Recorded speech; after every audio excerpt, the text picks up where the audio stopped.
Hi hello Telangana రాష్ట్ర ప్రజలందరికీ నమస్తే, గుడ్ మార్నింగ్, శుభోదయం. ఈరోజు మన లోకల్ గైడ్ తెలుగు దినపత్రికలోని మెయిన్ పేజ్ వార్తా విశేషాలు ఎట్లా చూద్దాం. దయచేసి వ్యూవర్స్ అందరూ వీడియోని లైక్ చేసి మీ యొక్క సోషల్ మీడియా గ్రూప్స్లో షేర్ చేయవలసిందిగా కోరుతున్నాం. వార్తా వివరాలకు వెళ్దాం. జర్నలిజం ముసుగులో అరాచకం వేరు చేయాల్సిన అవసరం ఉంది. క్షీణిస్తున్న జర్నలిస్టుల విశ్వసనీయతపై సీఎం రేవంత్ రెడ్డి ఆందోళన. నిజమైన జర్నలిస్టులు ఆత్మ పరిశీలన చేసుకోవాలని పిలుపు. నవ తెలంగాణకు కమర్షియల్ పత్రికతో సమానంగా ప్రకటనలు ఇస్తామని హామీ. జర్నలిజం ముసుగులో కొందరు దేశద్రోహ కార్యకలాపాలకు పాల్పడుతున్నారనే ఆరోపణ. ప్రభుత్వ పనితీరుపై విమర్శలను స్వీకరిస్తామని, తప్పులు సరిదిద్దుకుంటామని వెల్లడి. ఏదైతే నిన్న నవ తెలంగాణ 10వ వార్షికోత్సవ కార్యక్రమానికి ముఖ్యమంత్రి రేవంత్ రెడ్డి గారు హాజరు అవ్వడం జరిగింది.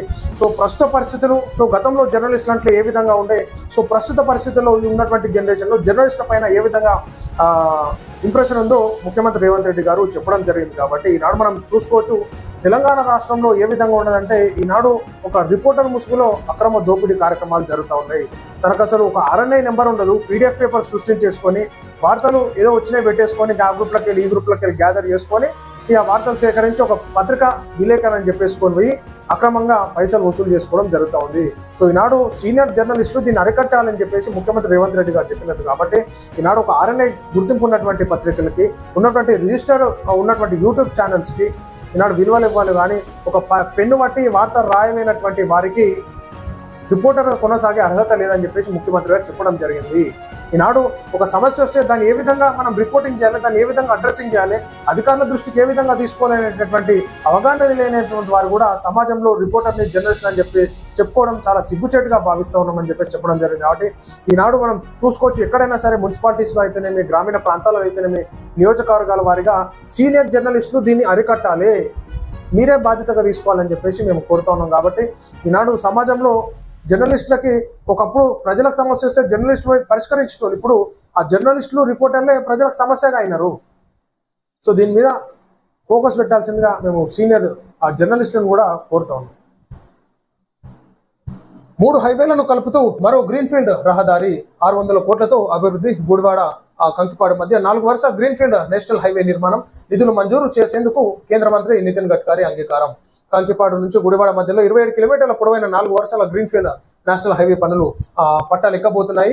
ప్రధానమంత్రి గతిశక్తి పథకం కింద 600 కోట్ల రూపాయలతో నిధులు ఈ రహదారి కోసం మంజూరు చేసేందుకు కేంద్ర మంత్రి నితిన్ గడ్కరీ గారు మరి నిర్ణయం తీసుకోవడం చాలా సంతోషకరంగా మనం భావించుకోవచ్చు. కాబట్టి ఈనాడు మీన్స్ ఆఫ్ ట్రాన్స్పోర్ట్ ఈజీగా ఉన్నప్పుడే డెవలప్మెంట్ కూడా అవుతూ ఉంటుంది. కాబట్టి ఉన్నటువంటి ఆ రోడ్వేస్ కానీ, ఆ రైల్వేస్ కానీ ప్రజలకు అందుబాటులో ఉన్నప్పుడు ఉన్నటువంటి సరౌండింగ్ ప్లేసెస్ డెవలప్మెంట్ కావడానికి కీలకంగా ఉంటుంది. కాబట్టి ఇదే విధంగా తెలంగాణ రాష్ట్ర వ్యాప్తంగానే, IP రాష్ట్రం అయితేనేమి మన మిత్ర దేశం కాబట్టి, మిత్ర రాష్ట్రం కాబట్టి భారతదేశం అయితేనేమి అన్ని గ్రామీణ ప్రాంతాలను అనుసంధానం చేస్తూ ఎక్కడికక్కడ అన్ని జిల్లాలలో, అన్ని రాష్ట్రాలలో భారతదేశ వ్యాప్తంగా రోడ్వేస్ డెవలప్మెంట్ చేయాలి, రైల్వేస్ కూడా డెవలప్మెంట్ చేయాలని చెప్పేసి కోరుతా ఉన్నాం.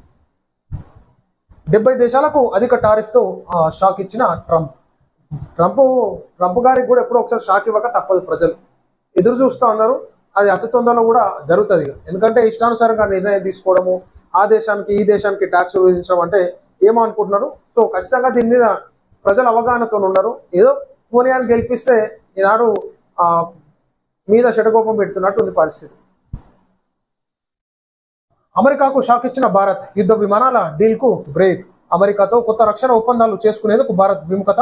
యుద్ధ విమానాల కొనుగోలుపై అనాసక్తి. Trump revenge టారిఫ్లకు ప్రతీకారంగా. అంతే మాది make in India, make over India, make in India, made in India.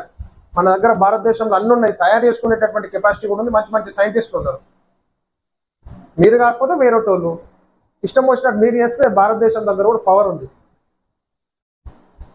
ఓ మహిళ ఇంటికి వెళ్లి స్వయంగా వితంతు పింఛను అందించిన సీఎం చంద్రబాబు. రాష్ట్రంలో పింఛన్ల పంపిణీ సందడి.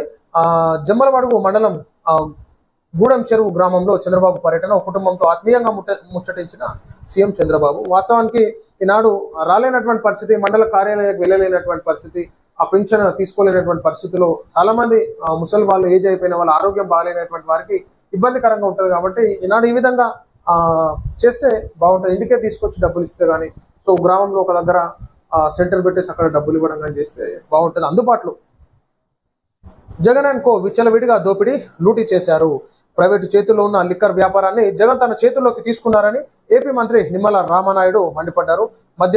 మద్యం తయారీ దగ్గర నుంచి అమ్మకం దాకా అంతా జగనే పర్యవేక్షించారని ఆరోపించారు. మొత్తం మీద జగన్ అనుకో విచ్చలవిడిగా దోపిడీ, ఆ దోపిడీకి తగ్గట్టు సమాధానం మరి చెప్పడం జరిగింది. కాబట్టి ప్రజలు చెప్తారు, ఏ దోపిడీ చేసినా ప్రజలు అన్ని పర్యవేక్షిస్తుంటారు. కాబట్టి గుణపాఠం చెప్తారు ప్రజలు ఎప్పుడన్నా. చెడగొట్టడం తేలిక, నిలబెట్టడమే కష్టం. మందలించాల్సింది పోయి ఇంకా రెచ్చగొడతారా? మహిళలను బూతులు తిడితే మందలించాల్సింది పోయి ఇంకా తిట్టమని ప్రోత్సహిస్తున్నాడు. జగన్ పై చంద్రబాబు ఫైర్. జమ్మలమడుగు నియోజకవర్గంలో చంద్రబాబు ప్రజావేదిక. జగన్ సొంత మీడియాను అడ్డుపెట్టుకుని మోసగిస్తున్నాడంటూ ఆగ్రహం. వైసీపీ అధ్యక్షుడు జగన్ గరానా మోసగాడని ముఖ్యమంత్రి చంద్రబాబు తీవ్రంగా విమర్శించారు. సొంత మీడియా సంస్థలైన సాక్షి పత్రిక, సాక్షి టీవీలను అడ్డుపెట్టుకుని తప్పుడు ప్రచారాలతో ప్రజలను మోసగించే ప్రయత్నం చేస్తున్నారని చంద్రబాబు ఆరోపించారు. సో ఇక మోసం చేసిరు కాబట్టి ప్రజలు గుర్తు చంద్రబాబు నాయుడు గారు. కాబట్టి ఈనాడు మీరు ఏ విధంగా ప్రజలకు ఇచ్చినటువంటి మాటను ఖచ్చితంగా నెరవేర్చాలి. ఖచ్చితంగా నెరవేర్స్తే ప్రజలు అవకాశం ఇస్తారు. కానీ సరే తను మోసం చేసిండో, మోసగాడో, ఏమో స్కాములు చేసిండో, కానీ మీరు చేసేటటువంటి పరిపాలన ఏ విధంగా ప్రజలు కూడా గమనిస్తూ ఉంటారు. కాబట్టి మీరు ఒక మంచి నాయకుడిగా పేరు ప్రతిష్టలు ఉమ్మడి రాష్ట్రాలుగా ఉన్నప్పుడు ముఖ్యమంత్రిగా చేసినారు తెలంగాణ, ఏపీకి. కాబట్టి ఈనాడు ఏ విధంగా ఏపీని ముందుకు తీసుకెళ్తారో దాని మీద ఫోకస్ పెట్టండి. ఈ విమర్శలు అన్ని పట్టించుకుంటే కాని పనిగా. ఏపీ పోలీస్ కానిస్టేబుల్ ఫలితాలు విడుదల చేసిన హోంమంత్రి అనిత మంగళగిరిలోని డీజీపీ ఆఫీసులో ఫలితాలు విడుదల చేసిన. మొత్తానికైతే ఏపీలో కానిస్టేబుల్ ఫలితాలు విడుదలైనట్టుగా చూడొచ్చు. ఈనాడు పోలీసు కెపాసిటీ ఇంకా పెంచుకోవాలి. బందోబస్తులని ఇబ్బందికరమైనటువంటి పరిస్థితులు మనం చూసుకోవచ్చు. మొన్న ఇది బందోబస్తు లేక ఆలయాల దగ్గర మరణించడం, తొక్కిసలాటలు జరగడం. సో పటిష్టంగా బందోబస్తు ఉంటే అన్నింటినీ కంట్రోల్ చేసే దిశగా ఉంటుంది. కేంద్ర ప్రభుత్వంలో ఉన్నామనే ధైర్యంతో లోకేష్ మాట్లాడుతున్నారన్న హరీష్ రావు. కాంగ్రెస్ ప్రభుత్వం ఎందుకు స్పందించడం లేదని నిలదీత. లోపాయికారి ఒప్పందం చేసుకున్నారని ఆరోపణ. హరీష్ అన్న పర్సన్ అట్లుందనమాట. కేటీఆర్ జగదీష్ రెడ్డికి హైకోర్టులో ఊరట. తమపై నమోదైన కేసును కొట్టివేయాలని మాజీ మంత్రులు కేటీఆర్ జగదీష్ రెడ్డి తెలంగాణ హైకోర్టును ఆశ్రయించారు. గత కొన్ని నెలలుగా న్యాయస్థానంలో వాదనలు వినిపించారు. ఇరువైపు న్యాయవాదులు కొట్టే అదే సామాన్యుడు పోతే ఆ సంవత్సరాల తరబడి అది నడుస్తూనే ఉంటుంది అనమాట. ఎందుకంటే మనం చూసుకోవచ్చు న్యాయ వ్యవస్థ ఏ విధంగా డబ్బులు ఇచ్చి కొంటున్నారు. కొంతమంది నిరుపేదలోకి న్యాయం జరగాలంటే చాలా కష్టం. సొంత దర్యాప్తులో ఆటం బాంబు లాంటి ఆధారాలు గుర్తించాం. సొంత దర్యాప్తు చేసినారంట. సొంత దర్యాప్తు అంటే ఇక గెలుస్తేనేమో మేము ప్రజల్లో ఇచ్చిన మాట నిలబెట్టుకున్నాం కాబట్టి ప్రజలు మమ్మల్ని గెలిపించారు అంటారు. ఓడిపోతేనేమో దొంగోట్లను ప్రజలను తీసుకొచ్చి దొంగోట్లు వేపించి ఈనాడు స్కామ్ చేసినారు. ఈవీఎం మిషన్లు, ఓటర్ మిషన్లు అంతా బోగస్ అవి అని చెప్పేసి ముచ్చట చెప్తారనమాట. గెలిచి ఒక తీరుగు ఉంటుంది, గెలవకపోతే ఒక తీరుగు ఉంటుంది. ఆ బాంబు పేలిన రోజు ఈసీ దాక్కోవడానికి అవకాశం ఉండదని వ్యాఖ్య. బీజేపీ కోసం ఈసీ ఓట్ల చోరీకి పాల్పడుతోందని ఆరోపణ. రుజువు చేయడానికి తమ వద్ద అణుబాంబు వంటి ఆధారాలు ఉన్నాయని వెల్లడి. నిరూపించరాదు రాహుల్ గాంధీ గారు, నిరూపించండి. ఆరోపణలు కాదు, నిరూపించాలి ఏదున్నా. సో ఇది ప్రజలారా ఈరోజు మనం చూస్తున్నాం లోకల్ గైడ్ తెలుగు దినపత్రికలోని మెయిన్ వార్తా విశేషాలు. అందరికి సెలవు. నమస్తే.